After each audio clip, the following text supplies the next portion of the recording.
undertaking of the gods in the story of Exodus. Each plague in the Exodus account is a polemic, or it is a political attack against each of the Egyptian gods in Egypt. So you have polemics throughout the Bible. This may be something new to the guy who made the video, but this is something really old. I mean, like, Semiticists have known about this stuff since like 1940, 1930. This is old stuff. And the sad thing is, when people find this stuff out, they're like, oh my goodness, I guess this means the entire Bible isn't true. And that couldn't be anything farther from the truth. What happened is, you're just now catching up to the scholarship.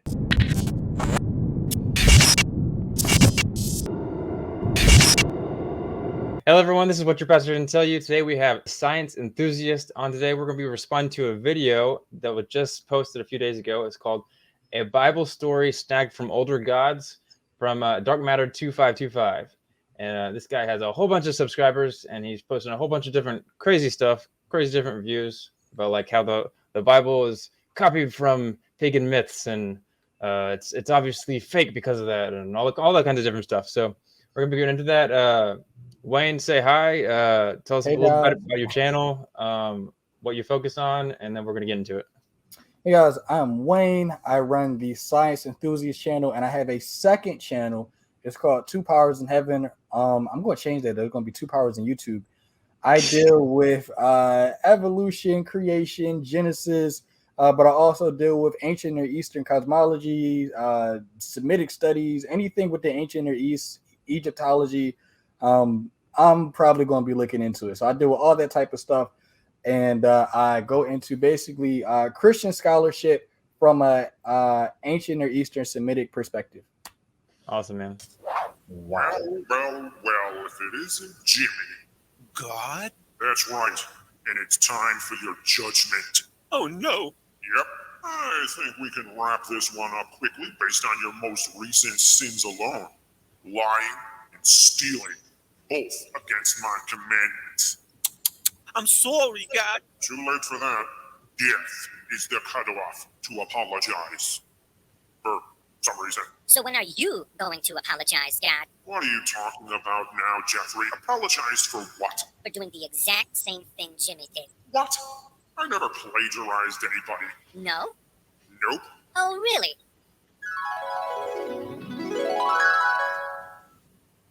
Yahweh, I'd like to talk to you about your report that you handed in last Friday about what you did over the last millennium. I believe you titled it Genesis. Yeah, what about it?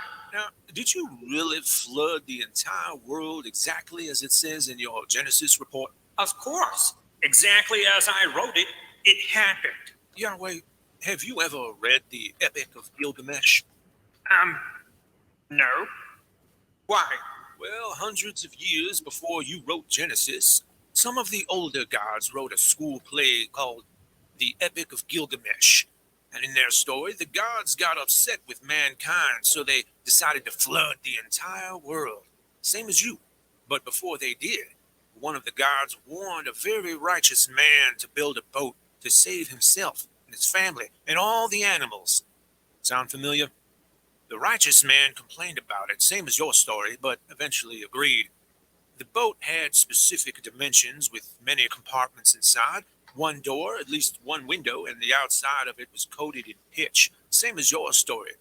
Now, the entire world was flooded with a deluge, and the boat finally came to rest on a mountain approximately 300 miles from the mountain in your story. The righteous man released birds to find land, including a dove, a raven, same as your story. And after they did, the righteous man sacrificed animals and was then blessed, same as your story. A promise is even made to never flood the world again. Now, Yahweh, their story was written way before your story. Are you going to tell me your wet and wild Genesis tale wasn't lifted directly from them? Now, let's hear it. What's your defense? No.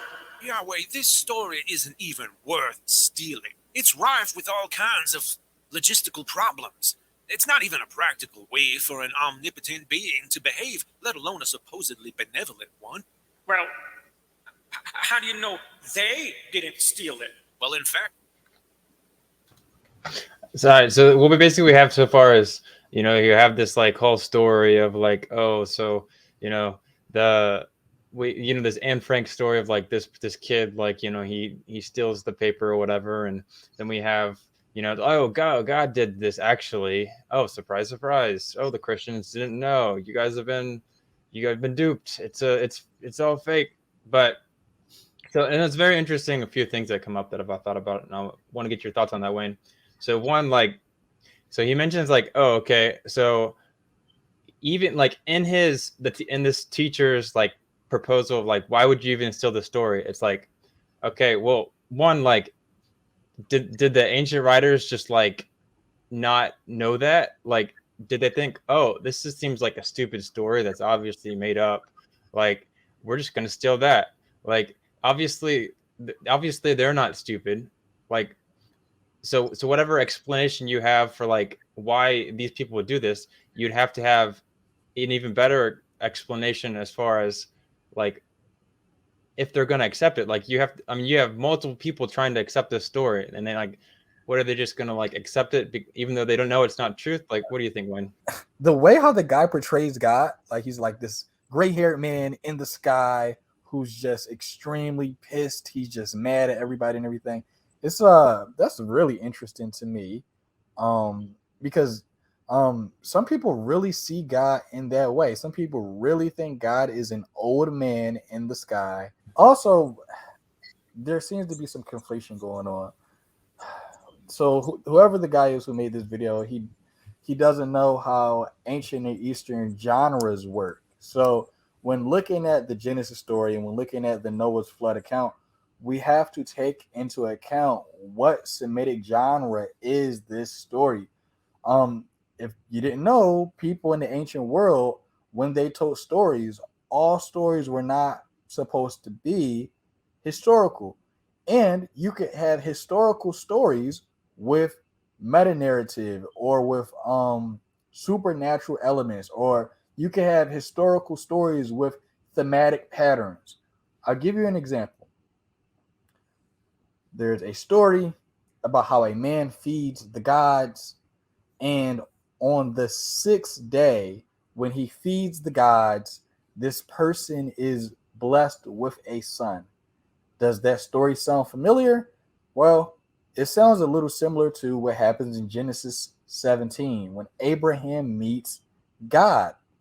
He meets God, he has a meal with God, he feeds God, and God blesses Sarah with a child.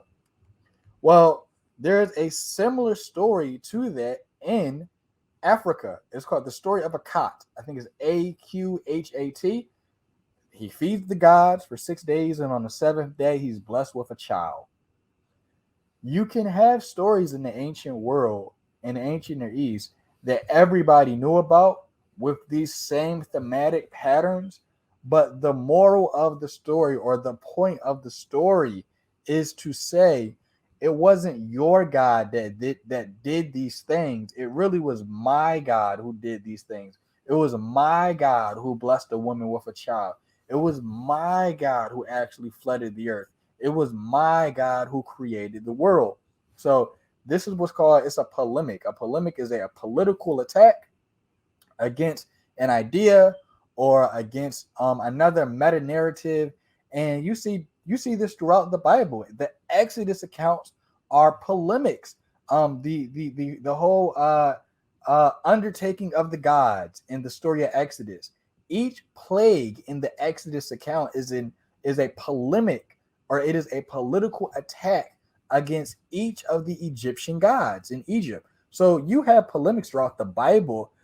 This may be something new to the guy who made the video, but this is something really old. I mean, like, Semiticists have known about this stuff since like 1940, 1930. This is old stuff. And the sad thing is when people find this stuff out, they're like, oh my goodness, I guess this means the entire Bible isn't true. And that couldn't be anything farther from the truth.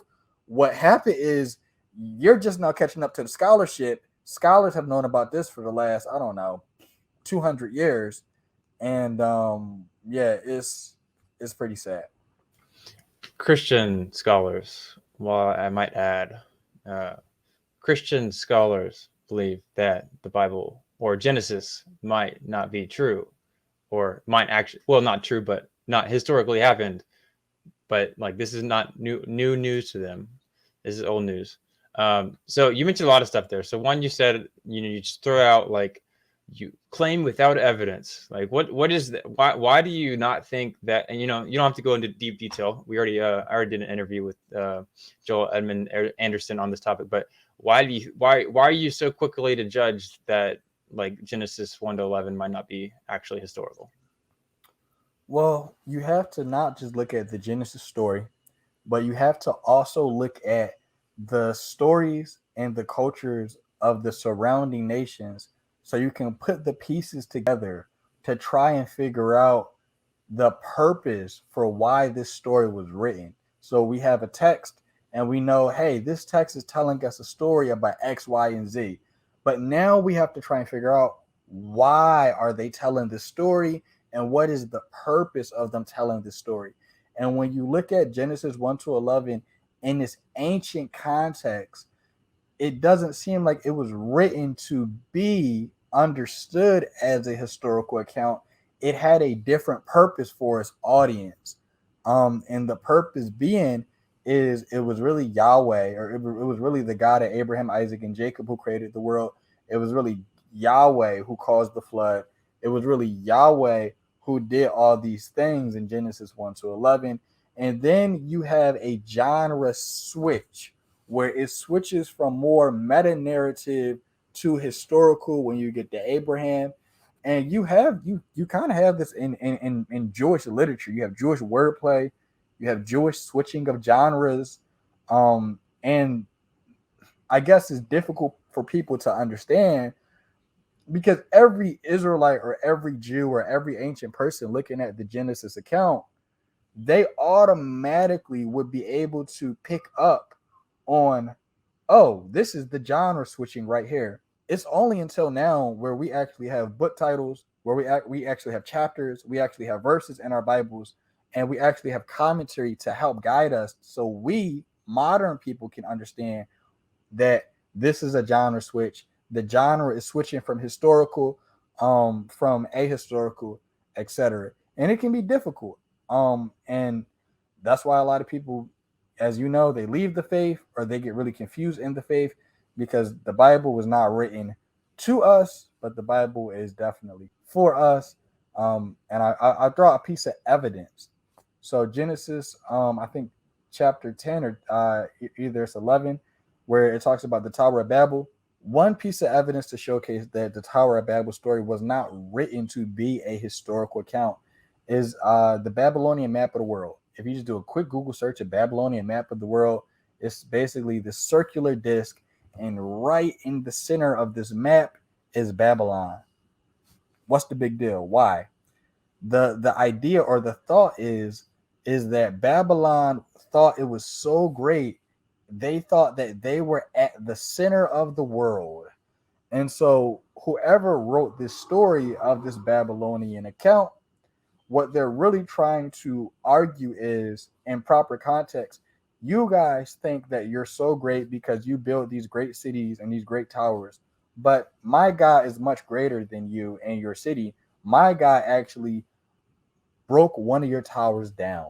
It wasn't really meant to be taken as history as much as it was written to be a political attack against the other nations and the gods of the other nations. Right. Yeah. So you mentioned, so first of all, I'm going to say, like, okay, I don't agree with everything Wayne says. Some things I'm undecided. Just want to throw that out there. At the same time, there's definitely some good reason to think that Genesis was written as some type of polemic element. And you know, when that exactly was written is a whole different another question from whether it actually happened. So I'll show you tell you a few different things here. So this is 1972. This is stuff that's been out here for 50 years. Okay. It's the significance of the cosmology in Genesis 1 in relation to ancient Near Eastern parallels. So basically, it goes through this like long list of all the significance of cosmology and like how the gods of these other nations, these other creation myths, all this different kind of stuff is is essentially like the same thing as the stars in the sky, like the sun, the moon, like the whole astrology, big deal to them. Okay, big deal. And then Genesis comes along, or whenever it was written, doesn't matter. It tells you a very different story. Tells you it tells you a story of basically like an insult to these other nations. Like, for example, in Genesis 1, where is it? Genesis 1, day 4, it talks about, and God said, let there be lights in the vault of the sky to separate the day from the night, and let them serve as signs to mark sacred times and days and years, and let them be lights in the vault of the sky to give light on the earth. And it was so. God made two great lights, the greater light. So notice that doesn't even mention the sun. And then it says to govern the day, and the lesser light to govern the night. So we see this like almost personification of these like astral bodies or whatever. And then it says he also made the stars. Once again, you know, to these other nations, like these aren't stars to them. They're heavenly beings essentially. And then it says God set them in the vault of the sky to give light on the earth, to govern the day and the night, and to separate light from darkness. And God saw it was good. And there was evening, there's morning, the fourth day. So what if you're like a Babylonian, if you're a Canaanite, like when you hear this, you're thinking, oh my gosh, like this is obvious. Like you didn't even mention my God. You didn't even name him. Like, but obviously, like he's doing something. But you know, obviously, you see this God is in complete control, like from the very beginning of Genesis, and you know he's the one that determines what. He's the one who determines what you know these other gods are doing. Anyways, so let me give you some other things. And so this is basically in comparison to what Genesis does compared to these other texts. So this is reading from the paper. In the biblical presentation, everything that is created, whatever it may be, cannot be more than creature. Creatureliness remains the fundamental and determining characteristic of all creation. And Enuma Elish, Marduk fixes the astral likenesses of the gods as constellations, for the gods cannot be separated from the stars and constellations which represent them. And then number 2, in the place of an expressly mythical rulership of the star Jupiter over the other stars of astral deities in Enuma Elish, we find in the rulership of a limited part of creation, namely day and night through the sun and moon, both of which are themselves created objects by God. It's completely different. The heavenly bodies in the biblical creation narrative are not from eternity, as the Hittite Karatip texts claim from the sun god. The heavenly bodies do have a beginning. They are created and are neither independent nor autonomous. The author of the biblical creation story in Genesis 1 avoids the names sun and moon, which are among Israel's neighbors designations for deities. A conscious opposition to ancient Near Eastern astral worship is apparent, for the common Semitic word for sun was also a divine name. They mentioned 2 other ones. John Kurt has a book, Against the Gods, where he goes all into this, okay? And we're going to be talking about this later in other videos. Anyways, long story short, there's good reason to think there might be polemic going on. Anything else to add there, Wayne? No, not really. I mean, a lot of people, like I said, they just get shell shook when they find this information out. This information has been out for a long time, and people find this stuff out, and they're like, oh my goodness, the whole thing isn't true. No, it's not that it's not true. You're late. Scholars have known about this for a long time. Christian scholars have known about this for a very, very long time. And that's pretty much it. It's not that they're plagiarizing. They didn't have the internet, so like these stories are being passed around, and it's like a melting pot of different stories, and everybody would have known about these stories. They would have been very popular, so it would have been very hard for you to plagiarize these stories because these stories were already in circulation. So it's just a classic case of, you know, a fundy atheist finds some information out. They don't really know much, and it's sad, it's unfortunate, but I mean that's just the material. They did. They got in trouble for stealing that story from some of the other students who came before them. Really? Yes, indeed. And even those students stole it from some of the other students before them. So you see, it's very old. Way older than your story. So, how do you know it didn't really happen?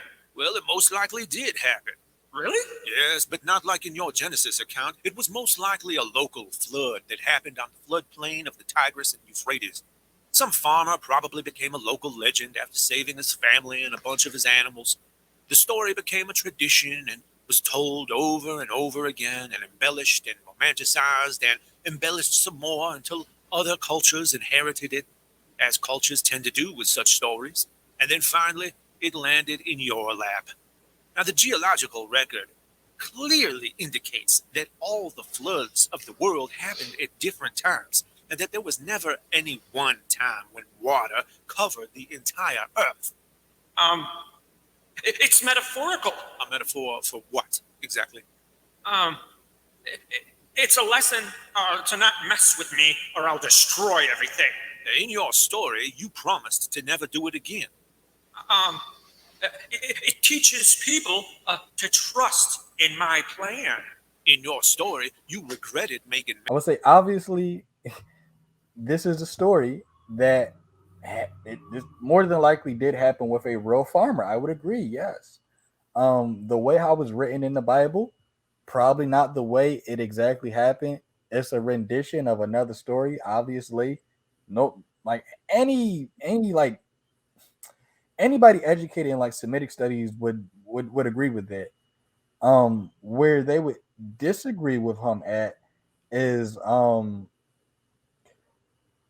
this video is a caricature of what's going on in the text. It's a caricature, meaning like the biblical authors and everybody around, everybody would have known about the story like that. Like there wouldn't have been a plagiarizing of the story. It's not that the Genesis author is plagiarizing the story.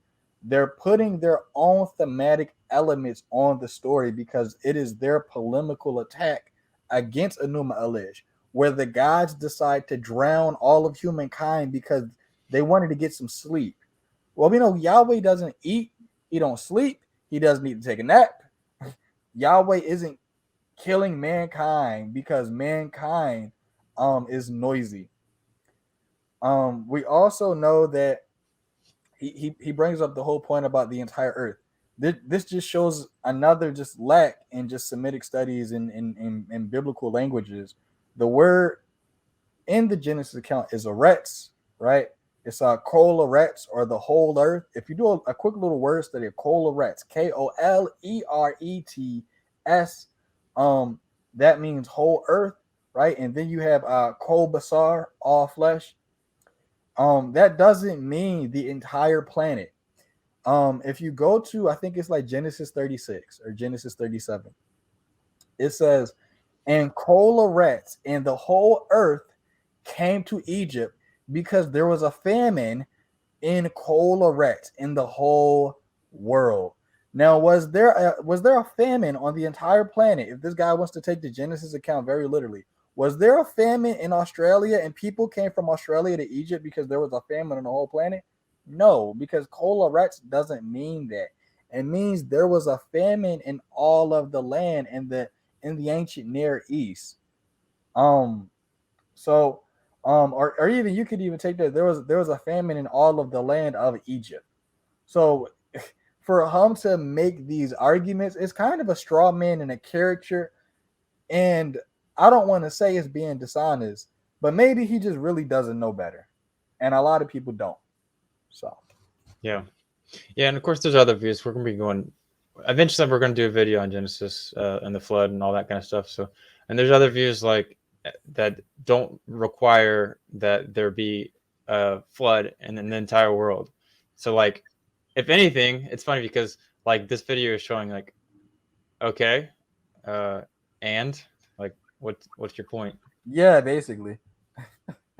Fails and evil persists anyway. Okay, can I make a few edits? Afraid not.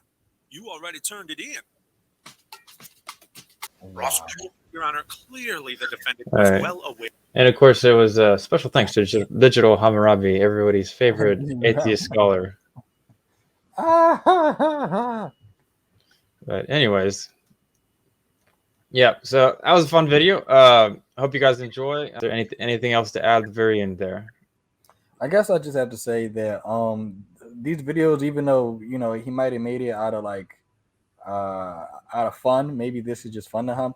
A lot of people will look at this video, and because they don't know how to properly research or how to flesh the material out, they'll take a little video like that and they'll go overboard and they'll start to say, hey, you know that the Bible copied off of the Epic of Gilgamesh, you know the Bible copied off of this and that, not understanding how ancient genres work, not understanding what polemics are.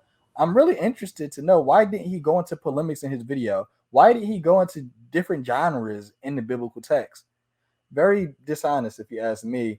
And maybe he just doesn't know. If he doesn't know, he doesn't know. But a lot of his audience, 900,000 people saw that video.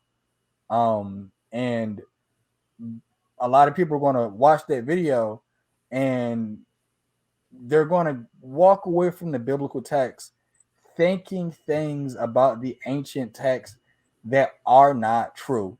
So that's pretty much all I have to say. Hopefully his next video, maybe he'll do better next time around, but I do think, hey, he's an atheist. So I mean, he has a bias as well. So that's all I can really say. Yeah, sure. I mean, we all have biases, and I don't want to just assume that, he's being dishonest. Obviously want to be charitable and just, yeah. Anyways, appreciate you guys coming on here and watching our channel. We're going to be continuing doing videos together. So I hope you guys enjoy.